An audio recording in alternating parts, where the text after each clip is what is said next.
what's up, you guys? Marty Schwartz here from GuitarJams.com. We've got the great professional, legendary session guitar player, Tim Pierce. Thank you. Thanks for being here, man. Kind words. Really, always love having you here, and I've gotten great feedback with you being here. So not only that, you've got your own YouTube stuff. I do. I'm excited about it. Really excited. He's got a link down there, so check out his YouTube channel. You know, we like to support these guys that make it all possible. Thank you. So thank you. And he's going to give a lesson. You know, while you're here, you might as well teach something. Yeah, I got to. Okay, I gotta keep going. So Yeah. let's zoom in and break it down. So this is a lovely R&B riff. Lovely is a lovely word, and this is a lovely R&B riff. And I've been doing this kind of thing for a long time. It originated in the '60s in Motown, probably, maybe even before that. I have to check my research for that. But the names that got bandied about were like Steve Cropper. People ask me to play like Steve Cropper, and this is what I do. But there are lots of other guys. David T. Walker was another one. Lots of guys who used these kind of riffs on great classic records forever. So what I'm doing, this is in the key of D. It could be anywhere, but I'm kind of visualizing it, this D chord right here. And I'm bringing my index finger up to grab the top of this D chord. We have a D here, we have a D here. I'm doing it right here. So it's the 7th fret. That's kind of where my hand is resting. And I take my index finger and I bar across 2 strings to make this happen. The first 2 strings I use are the 4th and 5th string. So I take my index finger, and this is the 7th fret, 5th string, and then I grab the next string over, 7th fret, 4th string, and I sound them. And you can use a pick, but I'm using my fingers because it makes it warmer. I like to try and use my fingers when I can to make a more kind of mellow sound. But you can use your pick, whatever's easiest for you. It's just a different sound. So the first thing I'm doing is grabbing these 2 notes together, and I do a hammer-on, which is a 2-note hammer-on, which might be a bit of a challenge, might not, but it's a good thing to practice. And the challenge really is, what you're doing is you're taking your 3rd finger and you're grabbing, on the same strings, you're grabbing notes that are exactly 2 frets up. It's a whole note up. And the challenge of it is you don't want any of these other strings to ring. You want to be able to strike with your 3rd finger and just sound these 2 strings, the same strings you had down here. Okay, so you do that successfully, hopefully, and then you go over with your index finger and grab the next 2 notes on the 3rd and 4th string. This is very easy.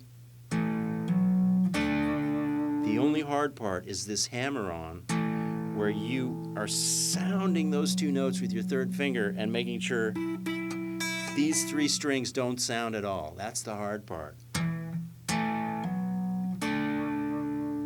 So then you pick with your right hand. You're just moving your index finger 1 string over.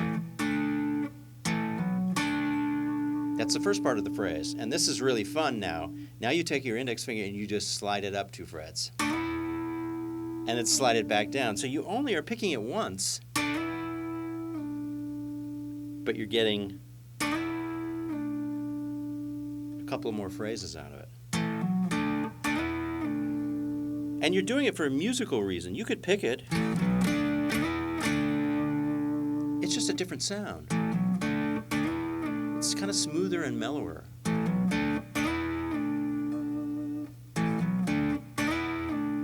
So that's the first part of the phrase. I'll do it really slowly.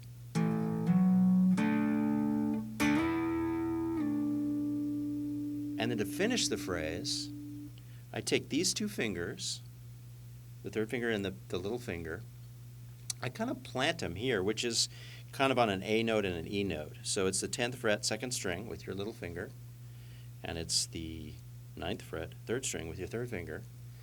And that's where they're starting, but I'm not going to stay there long. I'm going to use that as a starting point to slide up. 2 frets.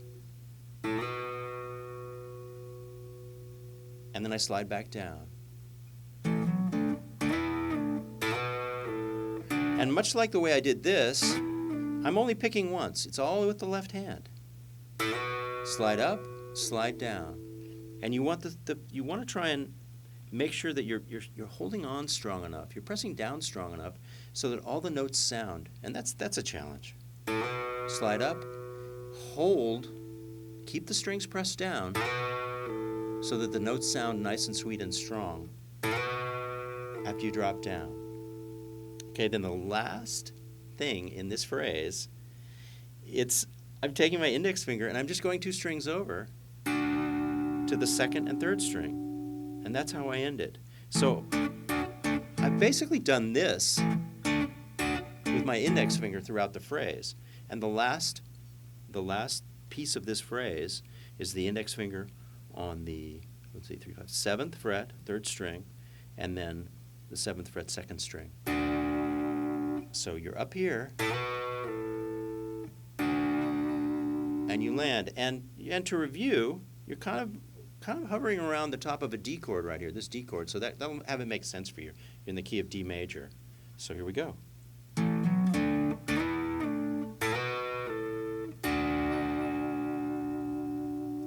Beautiful phrase, the kind of thing John Mayer uses a lot.